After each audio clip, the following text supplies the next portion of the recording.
Bonsoir à toutes et à tous, ravi de vous retrouver, il est 18 h, vous êtes bien sur 8 Mont Blanc, c'est parti pour Accès Direct, votre rendez-vous quotidien d'actualité et de découverte ici en Savoie Mont Blanc, un rendez-vous en direct à la télé et sur notre page Facebook. Nous sommes ensemble pour 30 minutes. N'oubliez pas, cette émission, c'est aussi la vôtre. Vous pouvez poser vos questions ou vos commentaires sur notre page Facebook avec le hashtag Accès Direct. Alors ce soir, une émission très éclectique, focus sur cette info, le site d'information suisse avec Patrick Valélian, le rédacteur en chef. Nous parlerons bio avec Romain Roy, le président de greenwiz.com. Et en fin d'émission, je recevrai Corinne Buzalbe et Émilie Lambollet pour parler de l'école Piget Création. Mais vous en avez l'habitude, on débute cette émission avec les titres du journal. Ce soir, c'est toi, Olivia. Salut Seb. Salut Olivia. On commence avec le PPA2. Le PPA2, alors c'est le plan de protection de l'atmosphère dans la vallée de l'Arve. Deuxième version qui a été présentée hier soir par le préfet de la Haute-Savoie. Son objectif est simple, diminuer de moitié la mortalité due à la pollution dans la vallée de l'Arve. Et c'est Emmanuel Jaude qui nous en dira plus. Puis on prend un petit peu d'air frais pour la série de la semaine qui débute, série de Mariette Guinet. Exactement, c'est sa série qui est consacrée au métier en contact avec la nature. Et on commence avec les deux gardiens du refuge de la Pointe-Percée près du Grand Bornand. C'est un très beau reportage.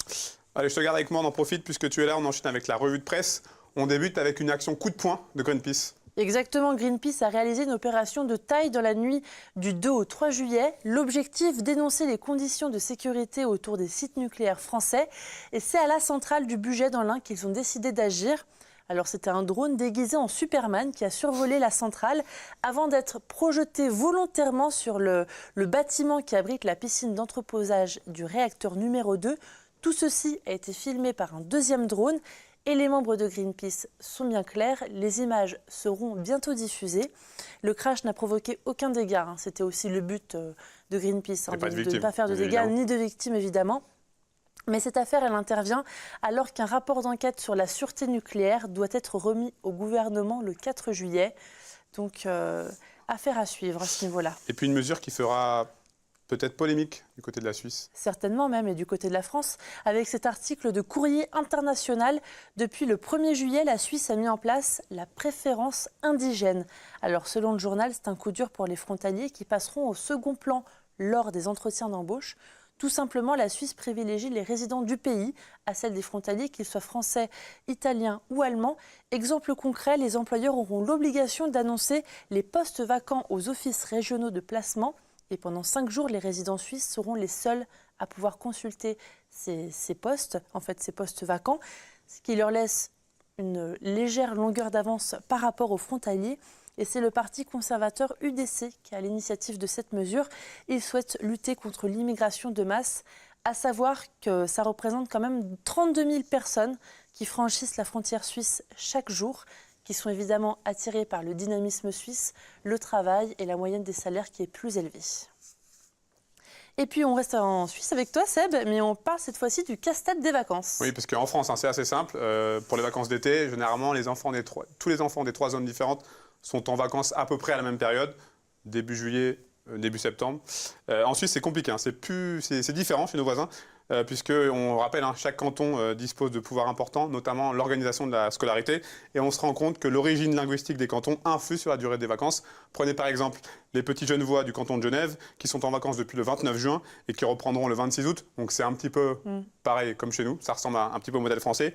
Moins de chance pour les enfants du canton d'Argovie en Suisse alémanique, qui eux n'auront que 3 petites semaines de vacances, du 23 juillet au 10 août. En revanche, ce sont les Tessinois d'origine italienne qui gagnent le gros lot puisqu'ils sont en vacances depuis le 16 juin et ne reprendront le chemin que le 2 septembre, soit 11 semaines de vacances. Ah oui, quand même. Alors rassurez-vous, tout est cependant compensé lors des autres vacances scolaires et c'est aussi compensé par un rythme scolaire bien différent.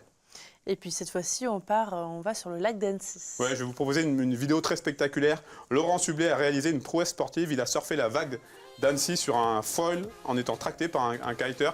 Et ça, c'est inédit. Bravo aussi à l'entreprise Ketos Foil qui fabrique des foils à Viviers-le-Lac. On regarde quelques images très magnifiques, très belles avec une couleur du lac assez hallucinante en ce moment.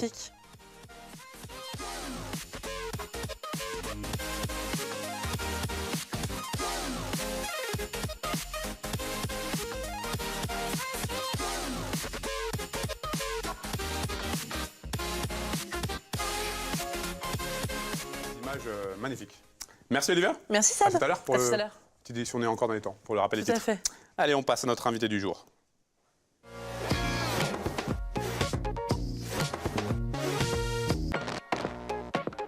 Patrick Valélian, bonsoir. Bonsoir. Alors je rappelle, vous êtes rédacteur en chef de 7info.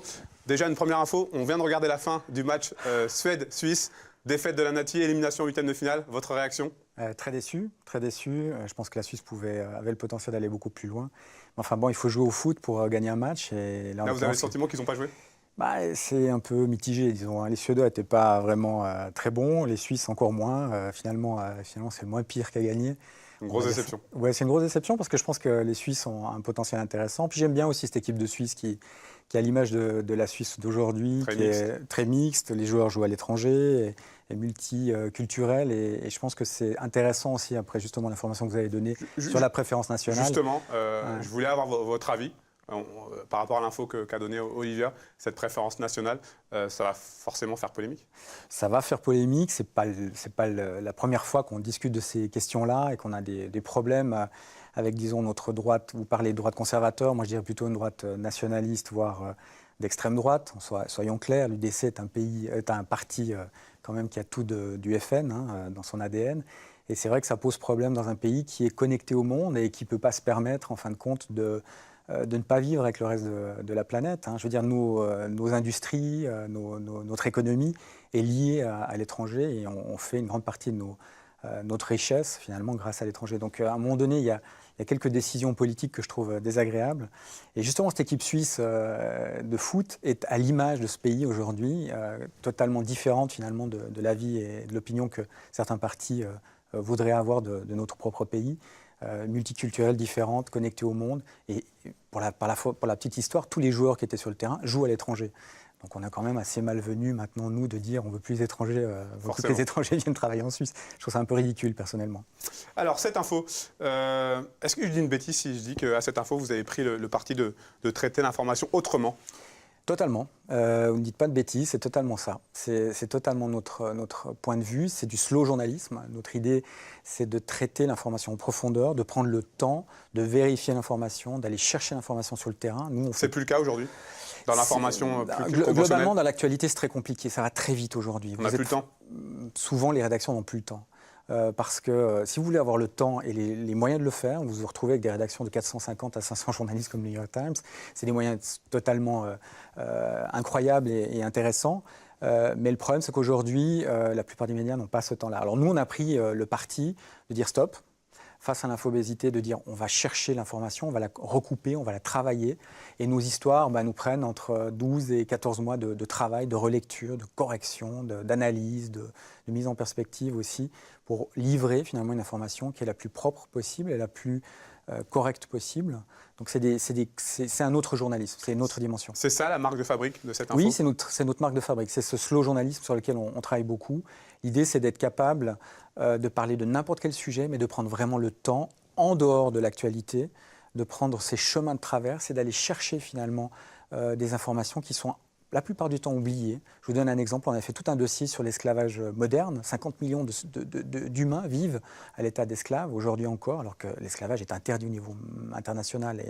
Et là, en l'occurrence, on s'est rendu compte que cette problématique était beaucoup plus importante qu'on le pensait.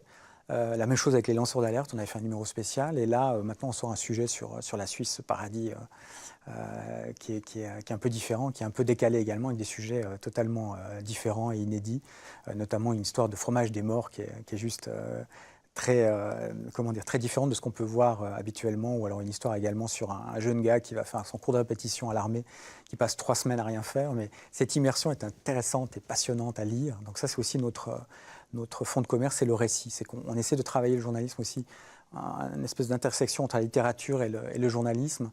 Donc en gros, nous on appelle ça slow journalisme, mais vous pouvez l'appeler aussi littérature du réel ou journalisme narratif. Justement, ces récits, c'est aussi la force de votre média, les 3 histoires exclusives chaque semaine? Totalement. Sur le site internet, on a deux... rappelle, deux médias, 2 supports, un site internet et de la presse papier. Totalement. Alors on a 7.info, qui est le site, notre point de départ, finalement, notre aventure. Et là, effectivement, c'est 3 histoires totalement différentes chaque semaine, soit sous forme de séries et d'épisodes, soit des histoires inédites. Et ça, c'est notre marque de fabrique, c'est d'arriver avec des histoires en profondeur qui font pour certaines, une vingtaine ou une trentaine de minutes de lecture. Et ensuite de ça, les meilleures histoires, on a décidé de faire le chemin inverse finalement de tous les médias. Nous, nos meilleures histoires, on va les publier sous forme de MOOC, magazine, book, qui est un livre de 200 pages qui sort 4 fois par année et qui permet de découvrir autrement ces histoires avec d'autres formats et un autre temps de lecture. Là-dessus, on vient de développer également et de mettre en place une maison d'édition qui reprend les histoires du web, pour certaines, et pour d'autres sont totalement innovantes. Pourquoi ? Parce qu'on se rend compte qu'aujourd'hui, les gens ont besoin de sens, ont besoin de chercher des informations et des histoires qui parlent d'eux, hors des chemins battus et rebattus et rabâchés de l'actualité. Alors justement, le dernier MOOC, vous l'avez ? Oui. Il est sorti. J'ai regardé un petit peu ce qui s'y trouve. Il y a des choses très très intéressantes, notamment une enquête complète sur la Riviera suisse. Oui, c'est une enquête photographique d'Elsa Guillet, en fait une jeune photographe suisse basée à Villeneuve, qui a travaillé sur la Riviera vaudoise, entre en gros Villeneuve et Lausanne, pour la faire assez large. Et c'est son regard piquant, pertinent, impertinent, et sur ce qu'on appelle un paradis, Swiss Paradise ou Riviera Paradise. En même temps, ce regard est plein de très décalé et permet des critiques, et très critique par rapport à ce pseudo-paradis, si vous voulez. Et Elsa Guillet, pour la petite histoire, est la photographe qui a gagné cette année le prix 7 de photographie, qu'on consacre finalement aux jeunes photographes, pour leur donner un espace aussi de narration, pour leur donner la possibilité de raconter des histoires hors de l'actualité et de raconter des histoires autour de leur temps, de leur époque, avec leur rythme à eux également. Et là, Elsa a fait un travail juste parfait. J'ai noté aussi un dossier très complet, vous l'avez tout à l'heure évoqué, un dossier sur la Suisse avec des extraits de l'ouvrage « La Suisse mise à nu ». Totalement, ouais. C'est une journaliste irlandaise qui est basée à Fribourg, là on est basé avec Seth, avec la rédaction, qui pose un regard assez critique, piquant aussi, sur la Suisse et sur les travers des Suisses. Alors là, le titre du dossier, c'est « Les Suisses sont brillants ». À vous de voir aussi dans quelle direction ça peut... C'est une ironie. C'est un peu ironique aussi, mais c'est un regard aussi qui nous fait du bien, parce qu'effectivement, on a besoin aussi à un moment donné de ce regard extérieur. Ça nous permet de corriger certaines choses, de se remettre en question également. Et là, le travail de Claire est vraiment hyper intéressant. Et franchement, en rédaction, on a lu ce texte, on est tombé sous le charme de ce texte. Et vraiment, cette critique, pas forcément acerbe, mais constructive, j'allais dire, de la Suisse. Qu'est-ce qui vous motive vous, dans cette vision un petit peu différente du journalisme ? Nous, c'est la passion finalement de raconter des histoires. Parce qu'aujourd'hui, on parle de crise des médias, on parle de médias en difficulté. C'est vrai, c'est une réalité. On connaît les problèmes de la publicité, de la vente en kiosque, on connaît les problèmes aussi des médias en général. Mais on se rend compte aussi, à l'inverse, que les lecteurs, que le public n'a jamais autant demandé des vraies histoires, n'a jamais autant demandé aux journalistes d'être finalement des agents de la vérité, d'être des agents de la transparence aussi dans nos sociétés. On a besoin de ça pour avancer. Nos sociétés ont besoin de ça pour pas se tromper finalement et pas commettre les erreurs du passé. Et je pense que le journalisme, la crise du journalisme, c'est clair, c'est une crise économique, c'est une crise d'un modèle, mais c'est pas une crise du contenu, c'est pas une crise des lecteurs. Par contre, c'est une crise aussi du lien entre les lecteurs et le média. Et nous, ce qu'on veut, c'est offrir finalement un espace, j'allais dire, d'intelligence aussi pour nos lecteurs, en leur disant, nous, on ne vous prend pas pour des imbéciles, j'allais dire, on n'essaie pas de vous divertir, on veut vous informer. Et dans le mot informer, il y a le mot former également, qui est important pour nous. C'est-à-dire qu'on prend le temps aussi d'aller creuser nos sujets. Donc c'est notre combat, en fin de compte, un combat pour une cause qui est juste, le journalisme. Merci beaucoup, Patrick. Avec Merci. plaisir. À très bientôt. Allez, on passe à la rubrique On en parle.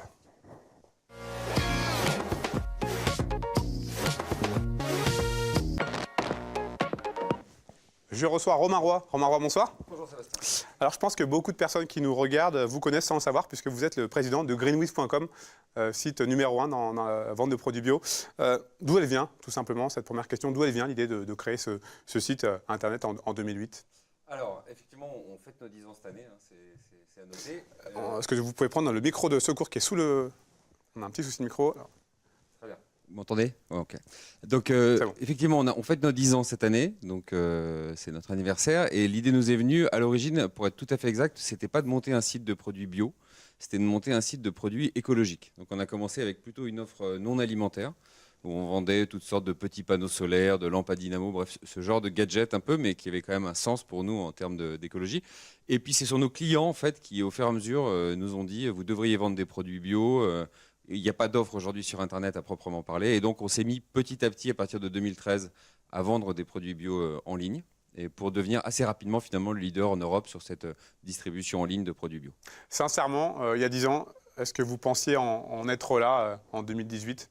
Bah, on l'espérait secrètement, et surtout on espérait, en fait, et c'était un petit peu utopique de notre part, mais on espérait avoir un petit impact sur la consommation, puisqu'on faisait déjà le constat à l'époque que la situation de la planète n'était pas géniale et n'allait pas en s'améliorant. Et donc, on essayait de faire en sorte de démocratiser un peu l'accès à ces produits bio qui auparavant étaient quand même un produit très cher en général et donc réservé à une certaine élite. En tout cas, de ce côté-là, c'est réussi, puisqu'aujourd'hui, on peut dire que la filière bio est entièrement démocratisée. Alors, elle est entièrement démocratisée. Il y a encore certaines problématiques de prix qui sont parfois un frein pour le consommateur, mais j'invite les gens justement à oublier un peu ces clichés et puis à regarder de près. On se rend compte qu'aujourd'hui, la consommation bio, quand on la prend dans sa globalité, c'est-à-dire pas uniquement le prix des produits, mais leur provenance et puis la façon dont on va les consommer, finalement, c'est un mode de vie qui n'est pas plus cher que la consommation traditionnelle. Alors, à votre avis, vous qui êtes dans le milieu, pourquoi ça marche autant, la filière bio ? Au-delà de la filière bio, je pense que la première chose, manger sain, ouais, d'abord la première chose, c'est le constat. Et là, je déteste avoir des discours catastrophistes, mais le constat que la planète va très très mal. Et ça va en s'accélérant. Et les derniers chiffres qui viennent d'être publiés sont absolument alarmants. Et donc forcément, la façon dont on mange, dont on consomme, a un impact là-dessus. Et je pense qu'il y a de plus en plus de gens qui sont conscients de cet état de fait et qui donc s'orientent vers un mode de consommation plus sain. Le deuxième point, c'est qu'effectivement, c'est le côté santé. C'est-à-dire que les gens, il y a un certain nombre de scandales de santé publique qui ont eu lieu ces dernières années. On sait qu'on en mange beaucoup trop de pesticides, on ingurgite beaucoup trop de substances chimiques de façon générale. Et donc, il y a un mouvement assez ample de retour vers des produits plus bruts, plus sains et dénués de produits chimiques. On a un petit peu le sentiment qu'il n'y a pas de limite dans le bio. Alors, je ne sais pas ce que vous entendez par il n'y a pas de limite. Moi, en tout cas, je me fais la remarque souvent de voir des produits, je ne m'attendais pas forcément à des produits bio, et en fait, ça existe aussi en bio. Oui, alors c'est vrai. Alors parfois même, je vais vous dire quelque chose qui ne va pas forcément servir mes intérêts, mais parfois même, on est à la limite du greenwashing. On est à la limite du n'importe quoi. Je vous dis un exemple un peu comique, mais la dernière fois, je suis tombé sur une bouteille d'eau minérale bio. Donc là, je ne savais pas très bien à quoi ça correspondait. Donc non, mais par contre, est-ce que c'était la bouteille, est-ce que c'était l'eau, voilà, le bouchon ? C'est ça. Mais plus sérieusement, je pense qu'il n'y a pas de limite, effectivement. Hein. Et nous, on est convaincus depuis le début que le bio, c'est aujourd'hui un mode de consommation. Nous, on est persuadés que demain, tout doit être bio. Et la vérité, c'est même que tout doit l'être relativement rapidement si on veut avoir une chance d'enrayer un peu la dégradation de la planète. Alors, à greenwiz.com, donc plus de 20 000 références à travers 8 univers. Ce sont des chiffres assez impressionnants. On a une offre très large, on a l'offre la plus large du marché. L'idée, c'était quoi? C'était vraiment de recréer un peu ce que vous trouvez dans un hyper, c'est-à-dire pas le mode de consommation dans un hyper, dont on se sent pas très proche, mais plutôt le fait de pouvoir subvenir à tous vos besoins de consommation, quels qu'ils soient, du sec, du frais, des fruits et légumes, bio, en ligne, de qualité, sur lesquels on apporte un peu notre gage et notre certificat de qualité. Alors, vous proposez depuis février 2017 un service, le service Greenwiz Frais, qui permet d'avoir des produits frais en 24 heures partout en France. Ça marche. Quel est le bilan que vous faites 1 an et demi plus tard? Alors, ça marche bien. On sait qu'on a encore des progrès à faire sur la largeur de l'offre. Aujourd'hui, on a à peu près, je pense, 3000, 3500 références sur cette partie frais. On sait qu'on peut aller plus loin. Ce qui marche très bien, c'est la logistique. C'est-à-dire qu'effectivement, c'est assez impressionnant. J'ai encore reçu une commande ce matin.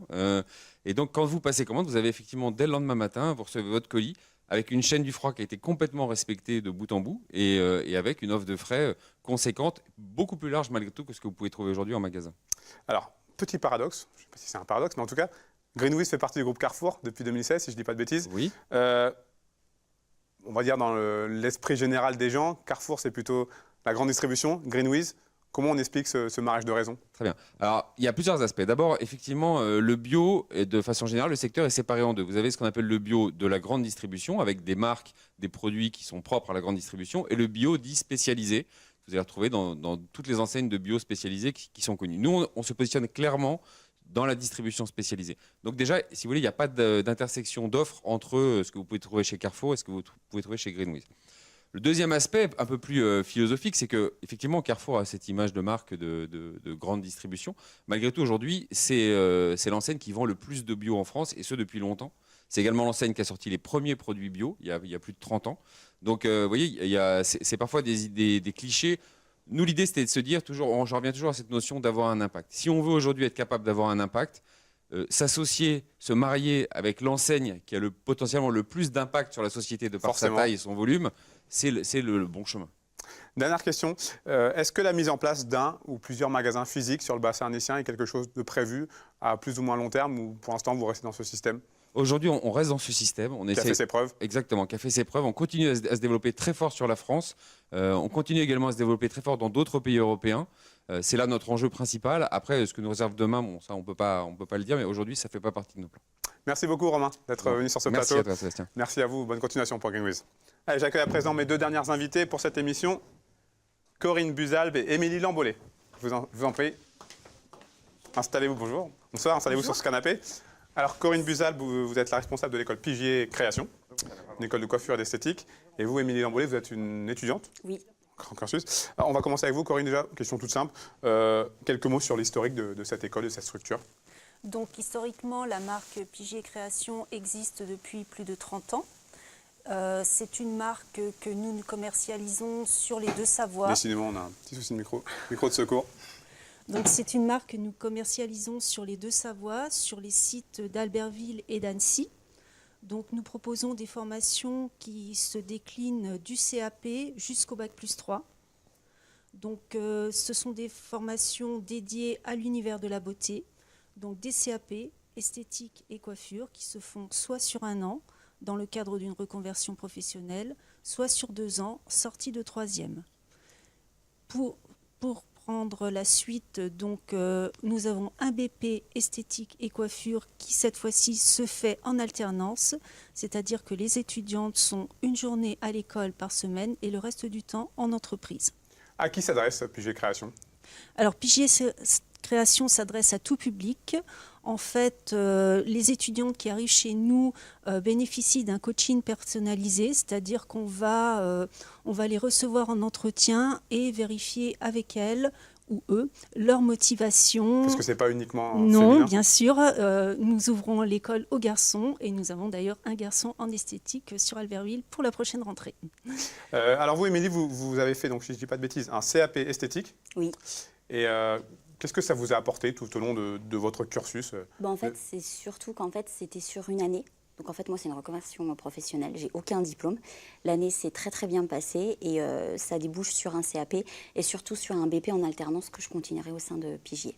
Ça signifie le fait d'enchaîner avec ce brevet professionnel, ça signifie que la formation vous correspond totalement? Complètement. On est très bien suivis.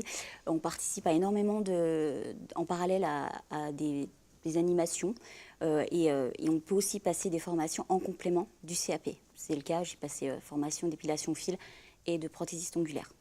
Est-ce que vous conseilleriez cette voie de formation et si oui, pour quelles raisons? Si je conseillerais cette... Ouais. Alors l'avantage, c'est que pour les personnes pour tout âge, par exemple comme moi, qui font suite à un congé parental ou une reconversion professionnelle, ça peut être l'opportunité de pouvoir avoir un diplôme en 1 année. Parce que l'avantage, c'est que le fait qu'ils soient en turbo, c'est 1 année au lieu de 2. Et derrière, après, de possibilité d'aller sur de l'alternance. Donc ça, c'est vraiment très bien.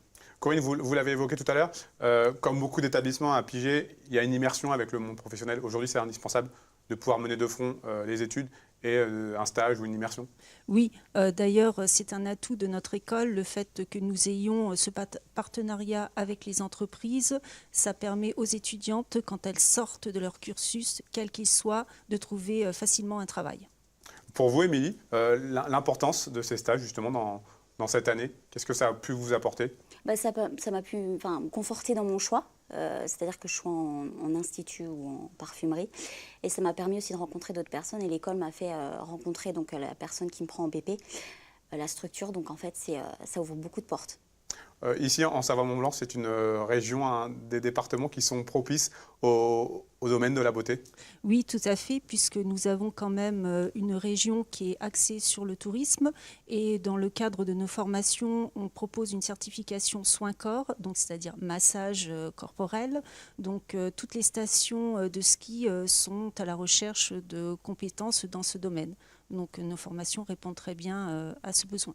Alors 2 sites, hein, on l'a dit tout à l'heure, Oui, un site sur Albertville et un site sur Annecy qui est d'abord en lifting total pour une rentrée avec des locaux tout neufs. C'est-à-dire que sur l'école d'Annecy, tout va être revu et corrigé pour la rentrée de septembre. Donc, les mêmes bâtiments, mais des locaux à l'intérieur refaits à neuf, avec un environnement très professionnel, des salons pédagogiques et tout ce qu'il faut pour que les étudiants se sentent bien à l'aise dans leur cursus. Combien d'étudiants présents sur ces deux sites-là? Est-ce que vous avez l'idée pour la rentrée 2018, justement? Sur les deux sites, cela fait à peu près une centaine d'étudiants. Alors, vous avez également développé des partenariats au niveau national et au niveau local. Ça aussi, c'est, j'imagine, indispensable. Oui, c'est très important, les partenariats locaux, puisque ces entreprises vont nous prendre des étudiantes en stage ou éventuellement ensuite en brevet professionnel. Donc on a des partenariats avec, par exemple, l'Evian Resort qui nous satisfait globalement et d'autres marques locales. Et nous avons aussi des partenariats avec des marques nationales comme NYX Professionnel, Make Up Forever, L'Oréal, pour ne citer qu'elle. Émilie, vous pensiez, en commençant ce cursus, que ça irait aussi vite? Aussi vite et aussi beau, parce que franchement, je pensais pas avoir la chance de reprendre mes études et ça s'est fait. Ça s'est très très bien passé et l'école me donne encore l'opportunité de continuer. Donc ça, c'est juste énorme pour moi. Ça a été facile justement d'intégrer le fait de se dire, bon, bah, je reprends les études? Alors facile, ça demande une organisation, mais l'école en fait nous guide aussi pour que ça se passe bien. Et vraiment, on avait un groupe de tout âge, donc ça c'est vraiment intéressant. Et voilà, ça c'était vraiment une bonne expérience. Alors pour les personnes intéressées, il y a 2 dates importantes là, dans les jours qui viennent, le 7 et le 11, journée porte ouverte. Oui, tout à fait. Nous avons donc 2 journées consacrées aux journées portes ouvertes sur les 2 sites. Donc samedi 7, donc tout prochainement, entre 9h et 13h, et mercredi 11 juillet sur le même créneau horaire. Donc n'hésitez pas à venir nous rencontrer pour pas visiter forcément l'école sur Annecy puisqu'elle est en travaux, mais découvrir toutes nos formations, et nos conseillers formations seront heureux de vous accueillir. Comment on peut expliquer que ça marche autant, ce domaine de la beauté là, C'est relativement tendance. Il y a de nombreux aussi tutoriels sur Internet, donc les jeunes filles sont intéressées, et puis tout le monde fait attention actuellement à son corps, à son allure, donc c'est un secteur qui se développe. Merci beaucoup, mesdames. Merci à vous. Merci à vous. Vous faites bon courage pour les journées portes ouvertes. Merci. Au revoir, à bientôt. Au revoir. Allez, Olivia, de retour pour la fin de cette émission. On va rappeler les titres. Je vous invite à rejoindre la régie. Je pense qu'il faut que tu prennes le micro. Oui, c'est ça. Parce qu'aujourd'hui, il a décidé de ne pas marcher. Alors, on va parler d'environnement avec le PPA2, PPA deuxième mouture, plan de protection de l'air dans la vallée de l'Arve. Plan de protection de l'atmosphère dans la vallée de l'Arve. C'est effectivement la 2e édition.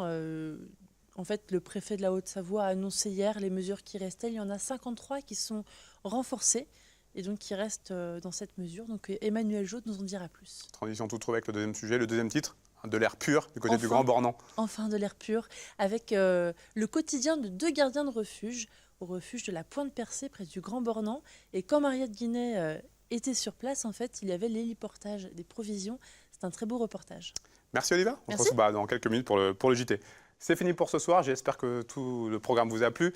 Merci à vous pour votre fidélité à nos programmes, merci à toute l'équipe en régie. Vous avez donc rendez-vous avec Olivia pour le journal de la rédaction. Quant à nous, on se retrouve mercredi pour une nouvelle émission. Passez une très bonne soirée sur 8 Mont Blanc. Bye bye.